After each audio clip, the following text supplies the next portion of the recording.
Menko Polhukam sekaligus calon wakil presiden nomor urut 3 Mahfud MD kerap melemparkan kritik keras terhadap pemerintahan Joko Widodo sejak beberapa saat terakhir ini. Apakah ini merupakan positioning politik yang tepat bersama dengan capresnya Ganjar Pranowo yang juga suka melempar kritik-kritik senada? Atau justru ini bisa menjadi kritik yang berbalik mengingat Mahfud MD masih menjadi bagian dari pemerintahan? Kita akan bahas bersama dengan peneliti SMRC Saidiman Ahmad. Selamat malam Pak Saidiman. Selamat malam, Caca. Pak, kritik Mahfud ini dinilainya seperti apa nih? Merupakan manuver posisi politik atau positioning yang tepatkah? Atau justru sebenarnya jadi bumerang?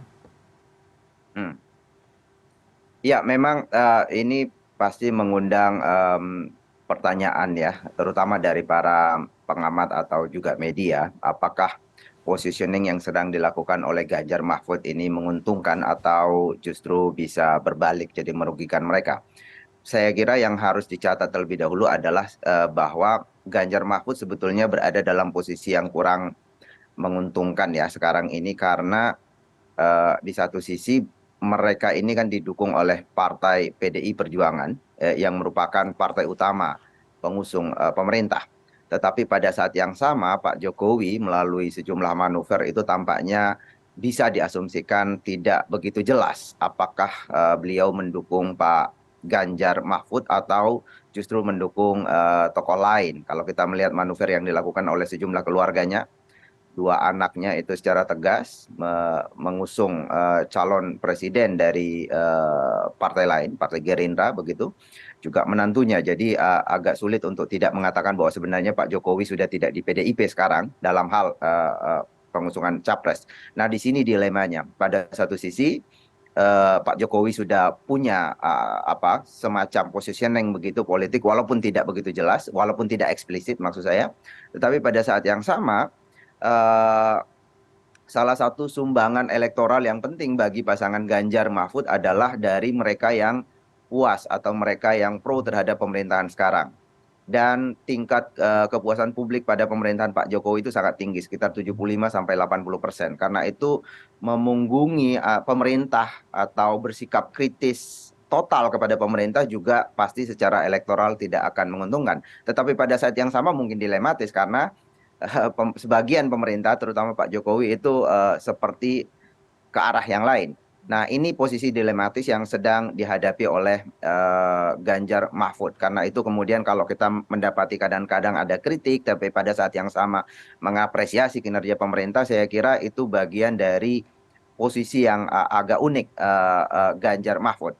Tetapi juga sebetulnya bukan berarti bahwa mereka tidak punya sikap ya. Kalau kita bandingkan antara tiga capres ini kan pasangan nomor satu Muhaimin Anies Muhaimin itu kan mengambil tagline perubahan begitu ya, perubahan total kepada pemerintah atau sikap antitesis terhadap pemerintah. Sementara Pak Prabowo itu kan lebih pada melanjutkan ya, lebih banyak apresiasi terhadap pemerintah dan jarang sekali kita mendengarkan kritik dari mereka. Sementara saya kira posisi Ganjar Mahfud sekarang mengambil posisi yang lebih di tengah begitu ya, lebih proporsional bahwa sesuatu yang positif dari pemerintah itu diapresiasi, tapi pada saat yang sama itu melancarkan kritik terhadap sejumlah persoalan yang masih dihadapi dan itu dilakukan secara objektif. Nah, menurut saya sikap posisi ini juga perlu kita lihat ke Apakah depan apakah ini Pak Saidiman, ya. apakah itu bisa dinilai sebagai krisis identitas, kehilangan arah? Tapi sebelum dijawab kita bersama-sama tonton dulu pernyataan dari Mahfud MD. Ya. Itu 5, itu sesudah putusan Mahkamah Konstitusi. Putusan tanggal 16 Oktober dan putusan MK tanggal 7 November yang menyatakan MK itu ceroboh, MK itu salah, kan gitu kan. Itu skornya jeblok 5 kata Pak Ganjar. Tapi kalau skor yang sebenarnya selama saya Menko Polhukam, Anda lihat hasil survei Kompas. Berapa? Nilai bidang Polkam itu 79, jauh lebih tinggi skornya dibandingkan dengan kepercayaan terhadap pemerintah yang hanya 73. Nah, pernyataan ini menarik karena pernyataan ini menganulir apa yang dikatakan oleh capresnya Ganjar Pranowo yang memberikan penegakan hukum ini nilai 5. Berbicara mengenai krisis identitas atau kehilangan arah atau mungkin mereka sebenarnya belum benar-benar sejalan atau seperti apa analisanya, Mas? Iya, saya kira menurut saya sih bukan kehilangan arah ya, karena ya itu tadi mereka saya kira semakin ke sini semakin sadar mengambil posisi. Saya kira Pak Ganjar selama ini juga demikian, walaupun dia mengapresiasi kinerja pemerintah, tapi pada saat yang sama kan beliau juga sering juga mengemukakan kelemahan-kelemahan yang harus diperbaiki. Memang secara objektif ada persoalan di pemerintahan kita, setidaknya sejak Pak Jokowi ya, misalnya bukan hanya lembaga dalam negeri yang memotret itu, tapi lembaga-lembaga pemeringkat demokrasi misalnya di dunia, Freedom House atau Varieties of Democracy misalnya, menemukan bahwa kita ada persoalan yang cukup serius mengenai apa namanya check and balances dari pemerintah dan DPR atau pemerintah dan legislatif ya, di mana sejak masuknya Pak Jokowi sebagai presiden itu oposisi atau kelompok yang seharusnya memberikan apa ya eh, perimbangan kekuasaan dari kelompok partai oposisi itu semakin berkurang. Bahkan di periode kedua itu menjadi hanya sekitar 15% saja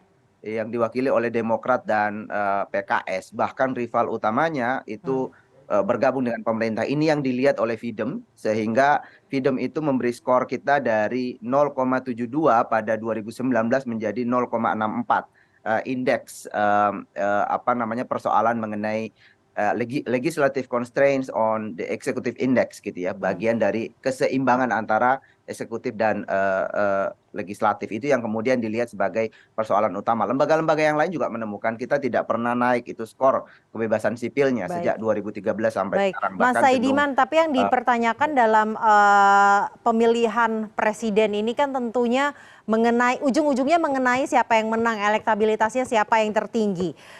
Apakah posisi mengambil posisi yang proporsional, posisi di tengah ini bisa menguntungkan elektabilitasnya? Karena survei-survei yang terakhir menyebutkan bahwa justru Ganjar Mahfud ini turun. Ada hubungannya nggak nih dengan posisi tengah ini? Saya kira perlu agak hati-hati membacanya, karena di dalam survei kita bisa misalnya menemukannya beberapa peristiwa mutakhir, misalnya soal isu mengenai politik dinasti.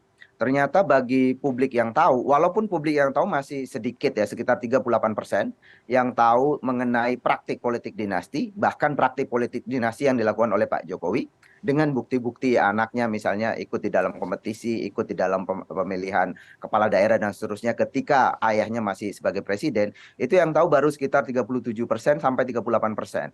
Tetapi dari yang tahu ini, itu sentimennya sangat negatif. 85% sentimen negatif pada politik dinasti dan 75% sentimen negatif publik pada praktik politik dinasti yang dilakukan oleh Pak Jokowi.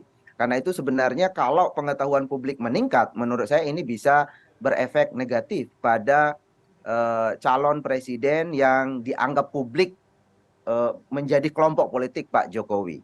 Demikian pula yang terakhir kita juga ada rilis survei minggu lalu tentang respon publik mengenai sikap Pak Jokowi terhadap PDI Perjuangan yang merupakan partai yang mendukungnya sejak wali kota, kemudian masuk gubernur DKI Jakarta, kemudian menjadi presiden, dan di ujung masa jabatan presiden, satu posisi politik tertinggi di negeri ini, justru Pak Jokowi tidak menunjukkan sikap yang jelas pada calon presiden yang didukung oleh partainya, partai yang mendukungnya selama ini. Publik juga menganggap ini sebagai sesuatu yang tidak patut ya. Ada 39% yang menyatakan sikap Pak Jokowi itu kurang patut atau kurang pantas, ada 8% yang menyatakan itu tidak pantas sama sekali, dan yang menyatakan itu pantas hanya 30%. Itu artinya ada 47% publik yang menyatakan ini tidak patut atau tidak pantas. Kita juga tanyakan ya soal kepantasan atau kepatutan Gibran yang juga merupakan kader PDI Perjuangan dan sekarang justru menjadi calon wakil presiden dari partai lain, yaitu Prabowo Subianto. Ada 40% yang menyatakan kurang pantas sikap itu dilakukan oleh Gibran, ada 10% yang menyatakan sikap itu tidak pantas sama sekali, dan hanya 27% yang menyatakan itu pantas. masih ada 23% yang tidak menjawab. Jadi ada sentimen negatif yang cukup kuat saya kira terhadap beberapa fenomena terakhir, terutama dua hal. Yang pertama tentang praktik politik dinasti, dan yang kedua sikap presiden dan keluarganya terhadap partai yang selama ini Dan mengusungnya. sentimen Menurut negatif saya itu kalau justru akan membantu untuk bisa membantu berpotensi untuk membantu mengerek elektabilitasnya Ganjar Mahfud.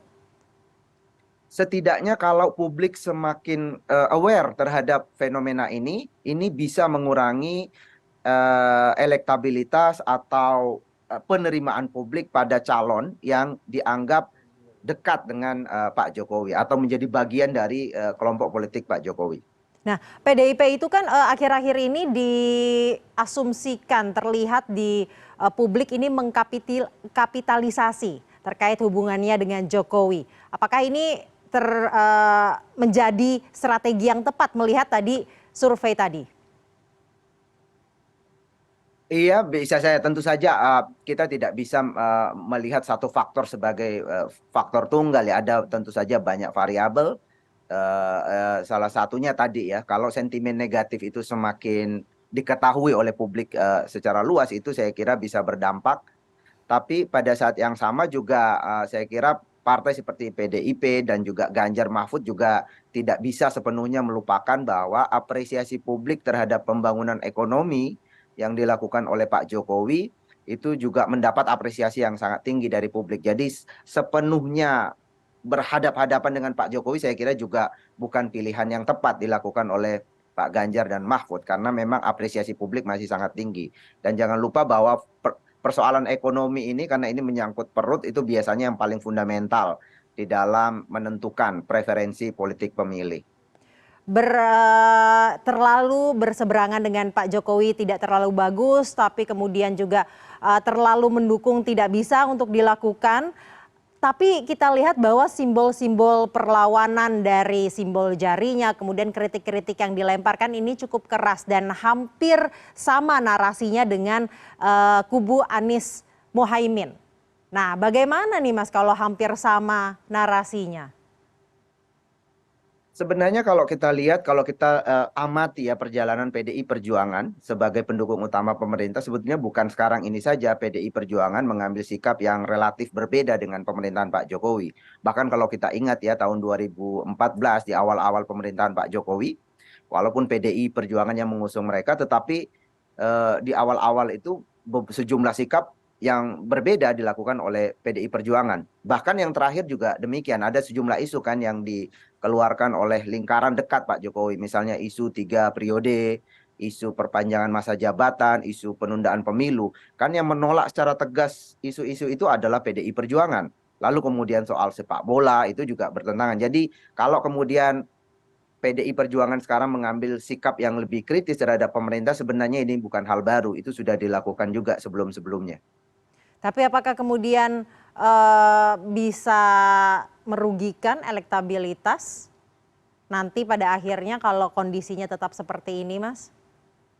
Nah, jadi gini, salah satu unsur penting yang mempengaruhi pilihan publik itu adalah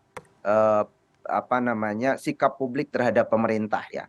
Bagaimana, apakah diapresiasi atau tidak. Jadi mereka yang menganggap pemerintahan ini berjalan dengan baik, itu cenderung akan memilih kelompok politik yang kira-kira dipersepsi akan melanjutkan pembangunan yang dilakukan sekarang. Nah, untuk dipersepsi melanjutkan ini bisa dua caranya. Bisa jadi itu mendekatkan diri secara psikologis, katakanlah yang dilakukan oleh Pak Prabowo Subianto. Walaupun secara konseptual kita tidak menemukan, belum lah setidaknya menemukan satu argumentasi atau narasi yang sangat clear tentang apa yang akan dilakukan ke depan, tetapi kan melalui gimmick-gimmick ketemu dengan Pak Jokowi dengan keluarganya ini juga bisa membangkitkan secara emosional bahwa dia dekat dengan Pak Jokowi, dia bagian dari Pak Jokowi.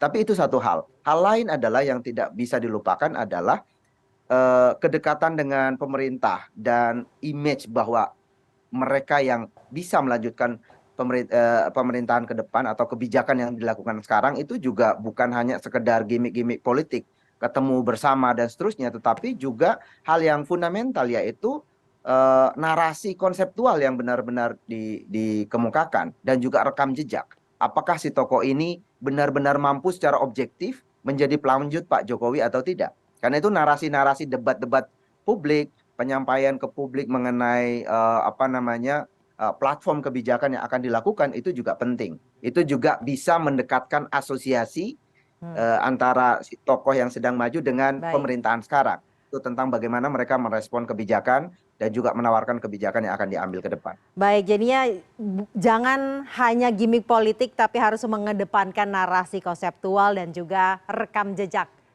Terima kasih peneliti SMRC Saidiman Ahmad telah bergabung bersama kami malam hari ini di kanal Pemilu Terpercaya. Siap, makasih banyak.